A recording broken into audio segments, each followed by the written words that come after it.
দিল্লির যন্তর মন্তর চত্বরে গত কয়দিন ধরে নিট পরীক্ষার প্রশ্নপত্র ফাঁস হওয়া নিয়ে যে আন্দোলন চলছে সে বিষয়ে আপনার মতামত কি? দিল্লির যন্তর মন্তরে যে আন্দোলন চলছে নিট প্রোটেস্ট নিয়ে সেটা তো অবশ্যই অ্যাকিউরেট, কারণ স্টুডেন্টদের একটা রাইটস সেটা আছে, রাইট টু এডুকেশন যেটা আমরা বলি। পেপার লিক হলে অনেক স্টুডেন্টেরই প্রবলেম হয় আর হচ্ছেও, আর অনেক স্টুডেন্ট সুইসাইডও করেছে, অ্যাপ্রক্স নিয়ারলি 20 স্টুডেন্টস। তো প্রোটেস্ট ঠিক আছে, কিন্তু প্রোটেস্টের ভিতরে বাকি যে এক্সটার্নাল জিনিসগুলো হচ্ছে, যেমন নানা রকমের স্লোগানস ওঠা, তারপর আমরা দেখছি কিছু eminent so called politicians and influencers তাদেরও দেখছি। তো I don't think this is necessary. এটা একটু বাড়াবাড়ি হচ্ছে, বাকি সব ঠিক আছে। আপনি কি মনে করেন সরকার এই বিষয়ে যথাযথ পদক্ষেপ ইতিমধ্যেই নিয়ে ফেলেছে বা নিচ্ছে? হ্যাঁ, কিছু তো পদক্ষেপ আগেই নিয়েছে আর কিছু পদক্ষেপ এখনো নিচ্ছে। আচ্ছা, ভিড়ের মধ্যে থেকে যেসব স্লোগান উঠছে, যেমন মানু বাত সে আজাদি, উমর খালিদের সাথে সহমর্মিতা, ধারা ৩৭০কে ফিরিয়ে আনা, প্রধানমন্ত্রীর পরিবার নিয়ে কদর্য উক্তি, এগুলি কি খুব একটা জরুরি ছিল? একেবারেই নয়, এগুলো তো এক ধরনের অনৈতিকই কাজ কারবার যেটা অপোজিশন করছে। আমি কোনো পার্টির হয়ে কথা বলছি না, আমি পলিটিক্যাল হয়েই বলছি। এইগুলো খুবই মানে আননেসেসারি। যে মানুয়াত সে Azadi, what kind of thing is this?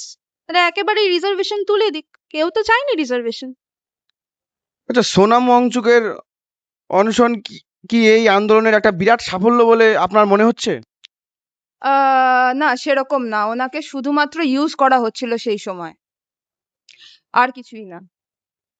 আচ্ছা, কেন্দ্রীয় শিক্ষামন্ত্রী ধর্মেন্দ্র প্রধান বা প্রধানমন্ত্রী মোদী ইস্তফা দিলেই কি সবকিছু ঠিক হয়ে যাবে বলে আপনি মনে করেন? এটা তো একদমই একটা ওয়েক স্টেটমেন্ট যে ইস্তফা দিলে, আচ্ছা আজকে নয় তারা ইস্তফা দিলেন, আমি তর্কের খাতিরে ধরেই নিলাম, কিন্তু কালকে আবার যিনি মিনিস্টার হবেন তিনি, তার আন্ডারে যে এই কাজগুলো হবে না এর কি গ্যারান্টি আছে? ওনারা তো নিজেরা লিক করাচ্ছেন না। তাই আমার মনে হয় এনটিএ এর অডিট দরকার। আরো অন্য যারা অ্যাকচুয়ালি লিকটা করেছে তাদের বিরুদ্ধে স্ট্রিক্ট অ্যাকশন নেওয়া দরকার। কারুর পদত্যাগ একটা সলিউশন হতে পারে না। আচ্ছা, পুলিশের উপর লাগাতার আক্রমণ, মহিলা সাংবাদিককে নিগ্রহের ঘটনা, পাথরবাজি, কটু কথা, অশ্লীল অঙ্গভঙ্গি, এইসব কি ছাত্র আন্দোলনের কাজ বলে আপনি মনে করেন?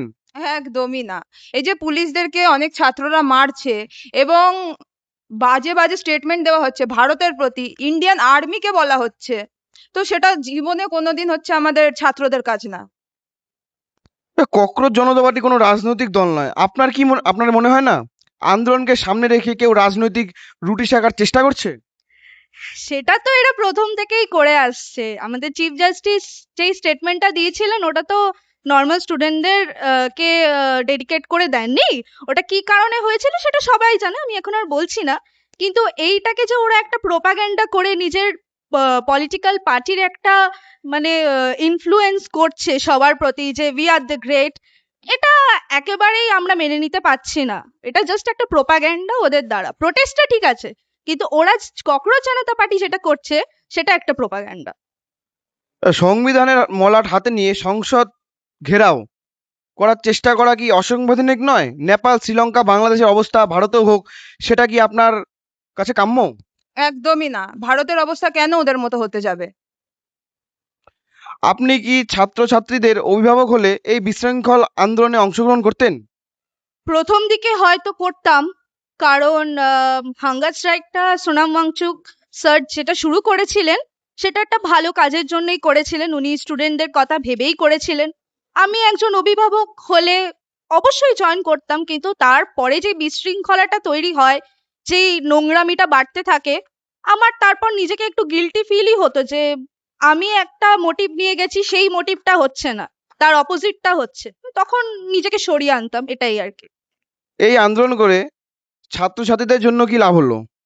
এটির মধ্যে কি বিদেশি বিচ্ছিন্নতাবাদী শক্তির হাত আছে বলে আপনার মনে হয়?